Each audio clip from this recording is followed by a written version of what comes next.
My name is Michael Potts. I live on this 36-foot sailboat that I've sailed all the way from Canada, and I'm headed for the Bahamas. Today we just left Belhaven, and we're headed for Beaufort, North Carolina. In this video, you're going to see a yacht get beached, and I'm going to show you guys a couple of very important sailing techniques. Let's get into the video.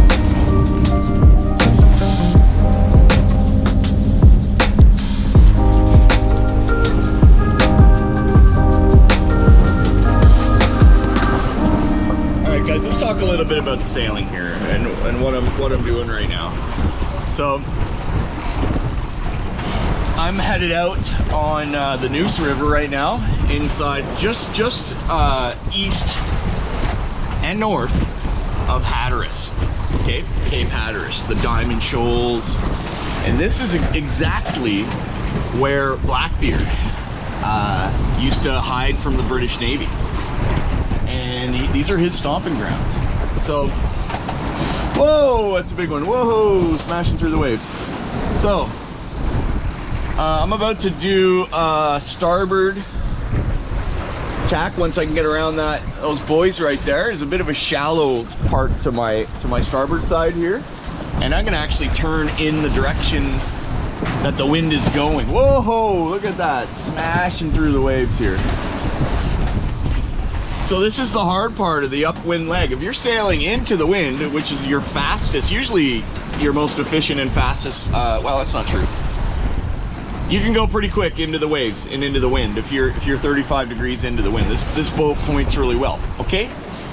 But things look really hectic right now. Like, look how hectic it looks.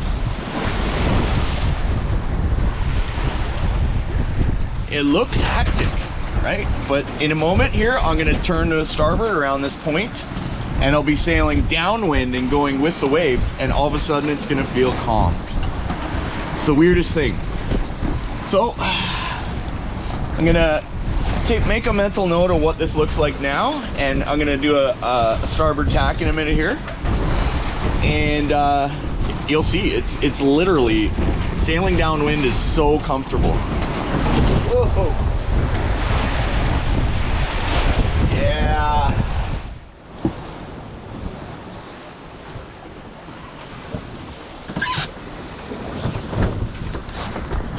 See, now it's all calm. It was hectic before. Now that we're sailing with the wind, it's nice and calm. See that?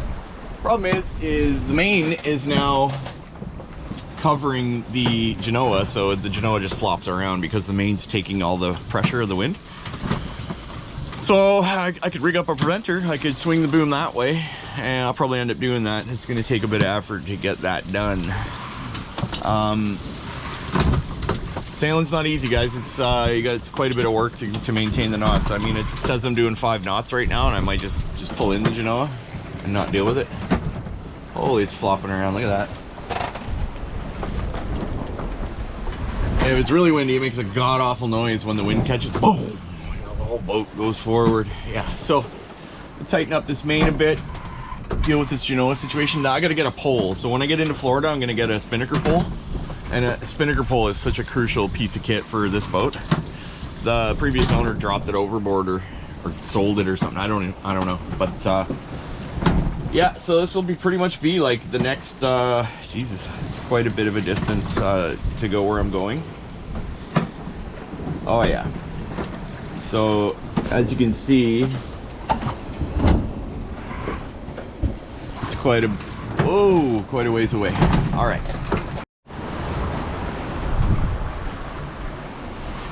All right, guys, so we're downwind. This is great. I mean, I'm going with the waves, I'm going with the wind, so I'm doing like 8 knots. It's crazy. So, just to show you guys the power behind these sails, I'm going to do something that you really shouldn't do, okay? And this boom here and that mainsail right now has a huge amount of force behind it. All right, so watch what happens when we do a bit of attack here. Watch what happens, guys. Watch this.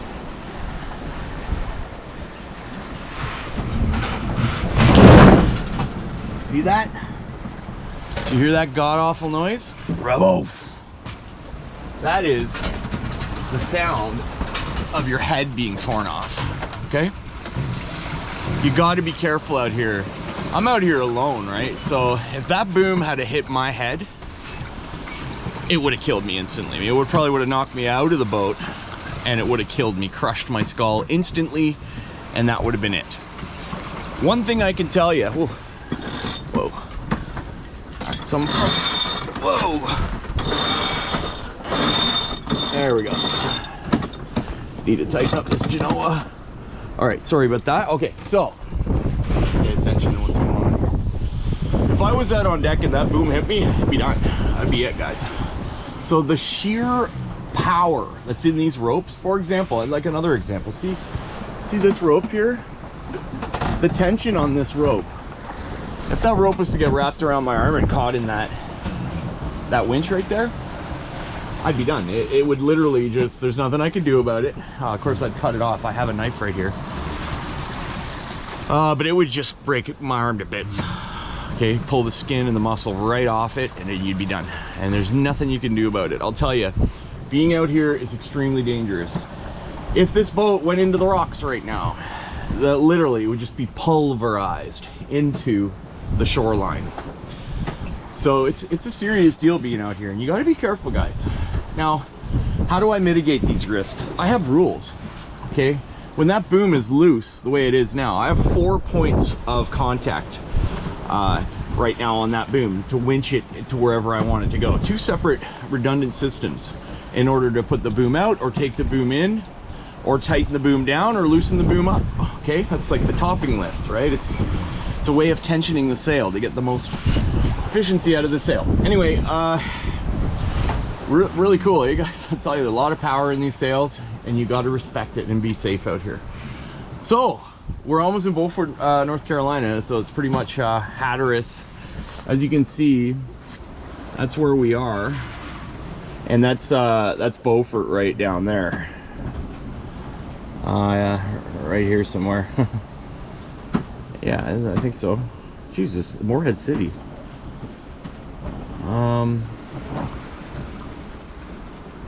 Yeah, Land Beach, Moorhead City, Beaufort, North Carolina. So the entrance to the canal is over yonder, and we're gonna get in there in the next, geez, it's right there actually, in the next 20 minutes here. I'm gonna pull the sails down and we're gonna get through this canal, which is a big canal that goes all the way in there. Okay, so that's it, guys. Thought that was kind of cool little demonstration for you.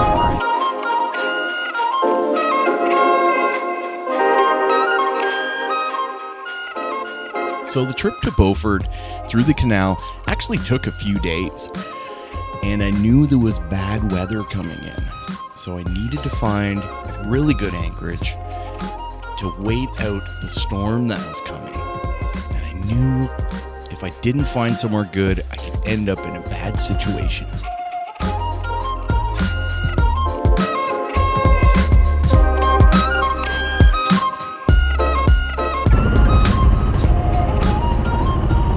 Alright, so I made it into Moorhead City, and I'm just looking for an anchorage right now. Trying to look for other boats that are anchored. I think I see some. I'm awfully tired. I've been up since really early, and started at what, 7 today, so it's already, well, it's only 4, so I guess it's not that bad. Just feel tired. It was quite a bit of work because I was sailing and craziness. All right, so I'm gonna find me an anchorage, and that's it. I need an anchor beer big time.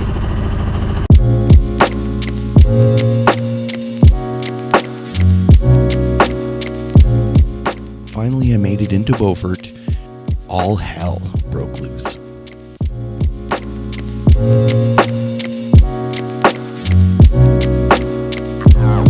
Alright, I don't know. Pretty rough. We're going through quite a bit of a blow here.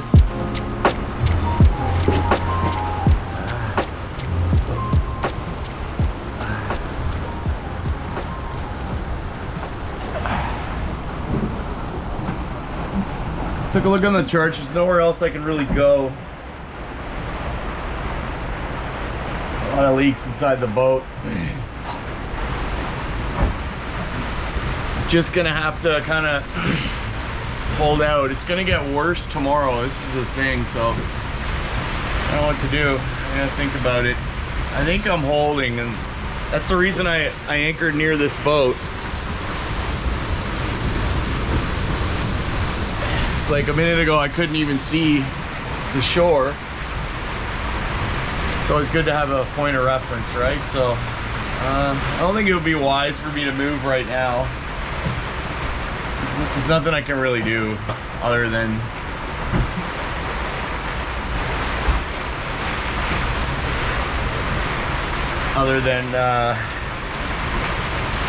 just hold firm, you know, hold fast. That's all you can do. I'm just gonna get into my bunk, wait for this to calm down. It's crazy. A little close to that boat right there. A moment ago, the anchor was doing what I feared it was gonna do.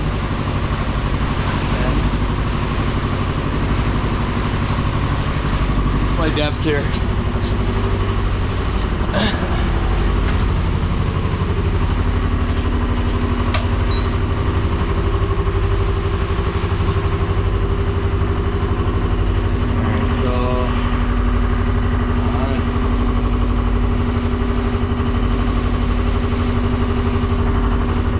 Before 10 feet.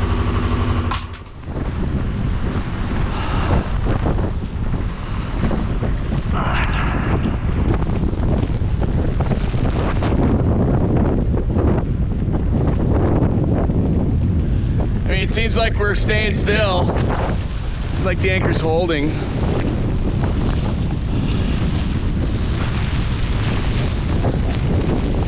I got 100 feet of chain out. I'm just gonna keep watch. And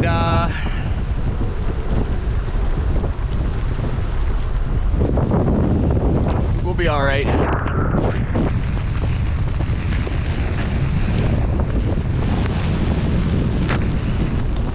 don't know what to do here.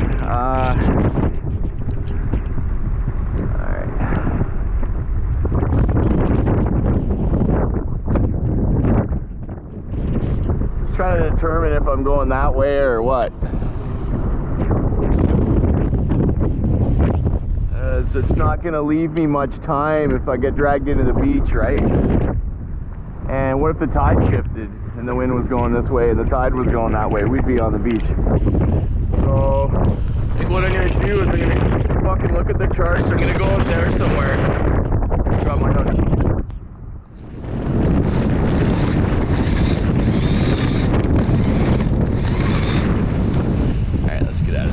Situation here.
Alright, so I'm not taking any risks. I'm going into a marina.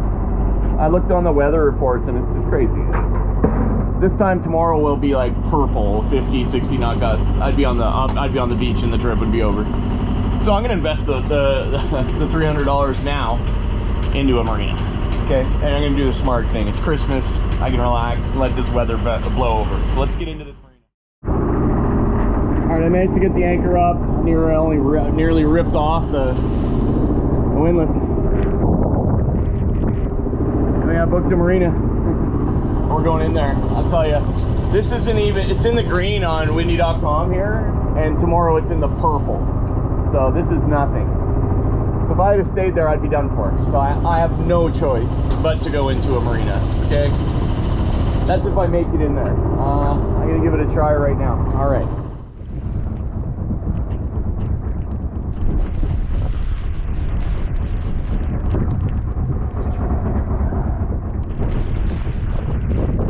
I hope I can fucking clear these lines. Yeah.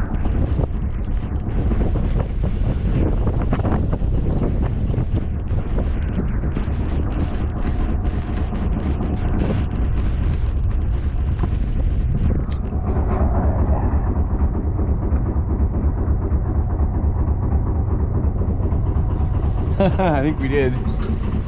Yeah, we cleared them.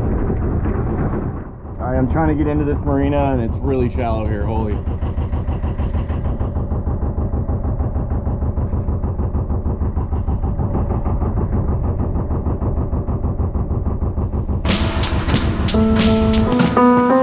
So once I got into the marina, the clouds kind of parted and everything was okay.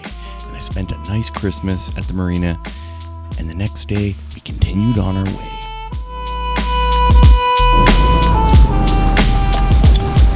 Michael Potts. I live on this Scepter 36-foot sailboat. This is where I am today.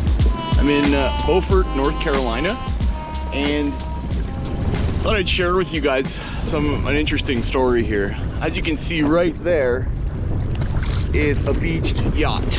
Okay, when I came here 4 days ago, today's actually Christmas. When I came here 4 days ago, that yacht was at anchor here. And I was glad to see another boat anchored, and I was like, this is great. I got a place to anchor. Someone's, you know, anchored here. There's probably good thick mud or sand to dig into. And I anchored and everything was fine. But then the wind really increased. And I was out on the deck thinking, Jesus, I should get out of here. And I looked on windy.com and it went into the purple, which is not a good thing. Like, predict wind was like predicting 50 knot gusts and huge waves. So I did the right thing. You know, I was trying to save money by being anchored here. I upped my anchor and I went to a marina, a really expensive marina, and stayed there for 3 days and waited out the storm.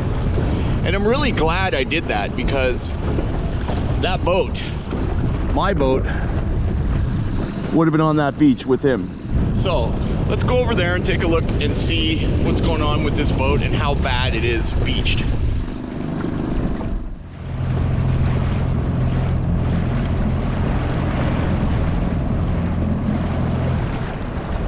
Holy. Oriental, North Carolina, that's where it's from. Looks like the Dreamcatcher is the name of it. Looks like the instrument's been removed. Wow, she's beached good. I mean, it is low tide right now, but that is crazy. Look at that. Yeah, she's I think she's been there for a while. You can see the props all. Look at that. It's got a lot of growth on the bottom. Wow.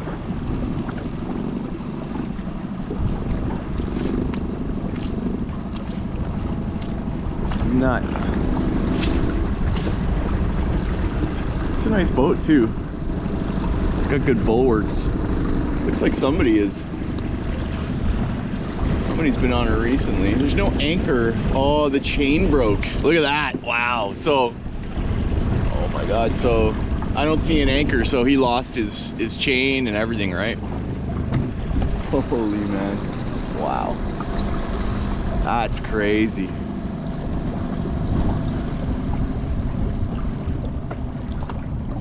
So when I got here this morning, it was high tide and she looked like she was floating, so I don't think there's any water damage.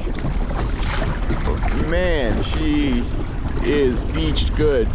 They're gonna have to wait till high tide, and he's gonna have to call somebody and get her getter on stuff. Now, if he leaves this boat here, it will just get pounded into the beach eventually. And that's it. Wow. It's crazy. Not nuts.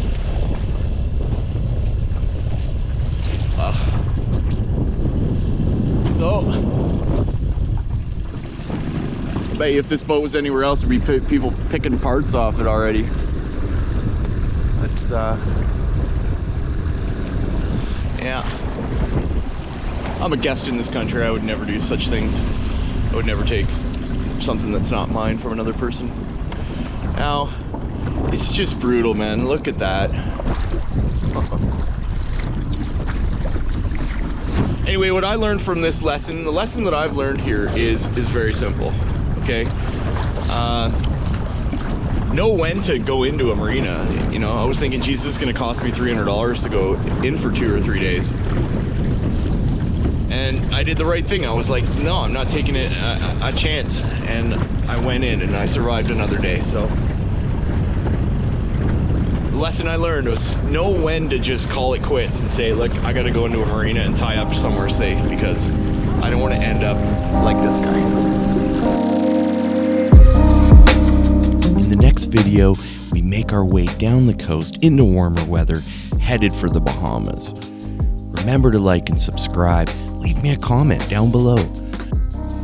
And we'll see you in the next video. Captain Michael